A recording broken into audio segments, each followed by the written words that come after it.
Now, we've seen, I mean, prior to the 7th of October, we've seen a surge in violence by Israeli settlers in the West Bank. Did you experience any of that yourself directly? Yes, I did. Walking down Al Shahada Street, I was regularly attacked with other international activists simply for wearing the Palestinian kufiya. We wear the Palestinian kufiya to represent Palestinians who are not allowed to walk down their own street, Al Shahada Street in Al Khalil, Hebron. So I was attacked, but it's nothing in comparison to the violence that Palestinians are facing by these settlers who are driven by ideological hatred because they know that Palestinians are indigenous to that land. I mean, that's an interesting point because these are, many of these have come from the United States and elsewhere because of their extreme Zionist beliefs, which are, I mean, many would argue are racist. Not only racist, but deadly to Palestinians. So, I mean, not only are they coming from America, but there's a whole settlement, illegal settlement in the West Bank called Ariel, and that is full of British people. British as day, sounding like my voice, you know. Um, and in Al Khalil itself, the main settlement in Tel Rumeida, which is a Palestinian neighborhood that Israel has enforced this illegal settlement upon, most of those people speak with a Brooklyn accent. And you described Israel as an apartheid state. It's a term which is used by Amnesty International, Human Rights Watch, and indeed Israeli human rights organizations. I mean, just tell me your own experience of what an apartheid state means in the West Bank. So it means checkpoints everywhere. It means your restriction of movement. It means that you can be targeted by tear gas, live ammunition, rubber-coated steel bullets, batons.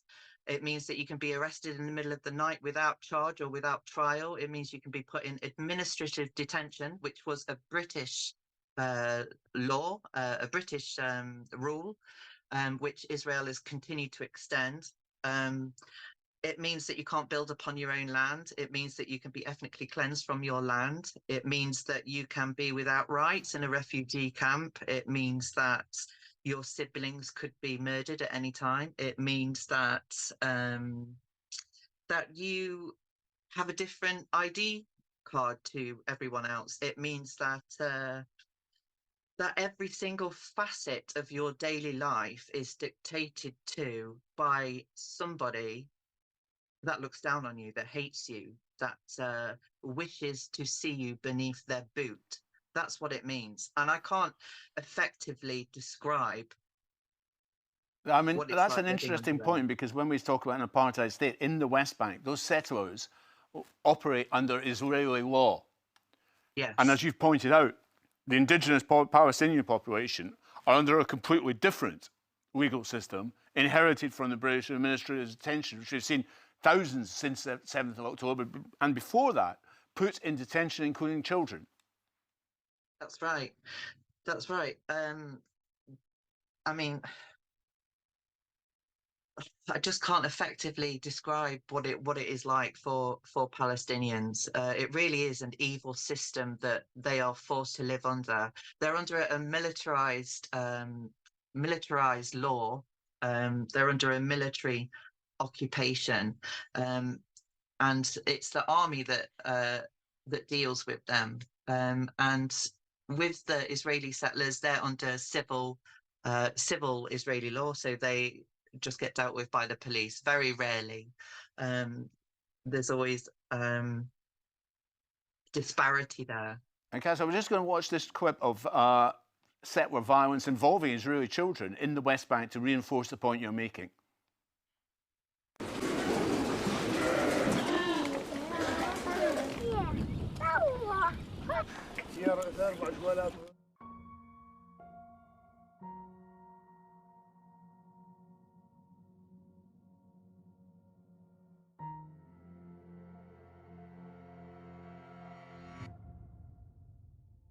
I think that I have to do everything in order to live together because I believe in life and I want to live and I want that other to live, not to die. And I think that only if people feel equal all over the world, then they don't fight each other. And that's the only way is to live together and have live in equality. That's the only way.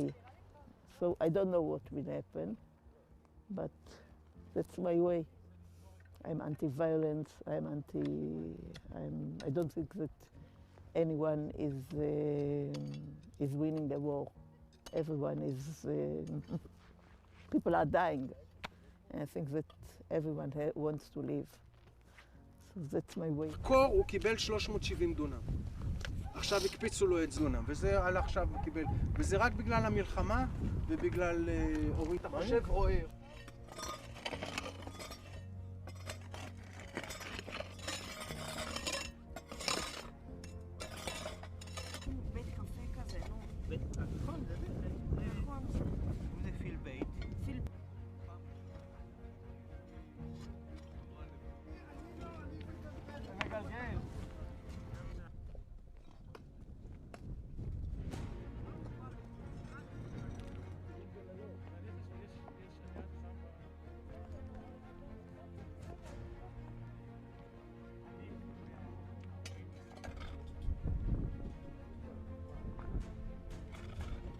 I feel like I wanted to do something to promote peace, to promote helping Palestinians against the violence of the settlers for a very long time, and I got cold feet and I didn't do it.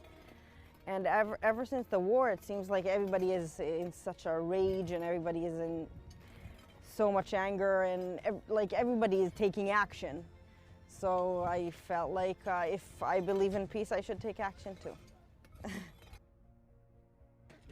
But I think that if there's 99% chance that there will never be peace in the Middle East, if we do something, and there's 100% chance that there will never be peace in the Middle East if we do nothing, then we got to do something for that little percent that things will be better and the two people can start trusting each other. A tiny minority? A very tiny minority, yes. That's my feeling. I live in Jerusalem, so maybe it affected because I think people who live in Tel Aviv feel like there's more people like them, but you know, coming from where I came from, living in Jerusalem and reading things online didn't really give me the feeling like we are the majority. So. بس بذلك علينا تبع البقر هذا بذلك علينا للمسارح الغنم يعني بقطع بصر الغنم هان بيش خلينا الغنم ترعى في تقطع هيك وانا بزرع يعني انا بزرع زرع هان وهان بيجي البقر باكله بيأذي علينا بس انا اقول لك يوم اجى المستوطن هان بذلك علينا في مسارح الغنم هذا كله بيحكوا لاولادي ضربوا على الغنم يعني احجار ضربوا شيء على الغنم هذا והחבר'ה... עד בדיוק 39. كان في 82 سنة دياب عنده بيجي 8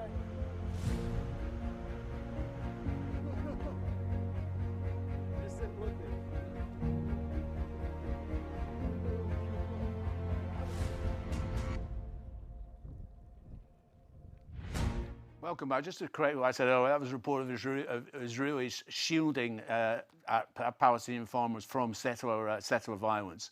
But I think we're joined again by Kesa Ankerstom. I mean, we saw there, I mean, we've seen instances of settlers going into fields and uprooting olive trees that have existed there for thousands, if hundreds of years.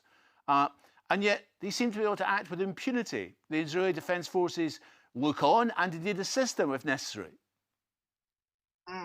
The Israeli Defense Forces actually facilitate settler violence.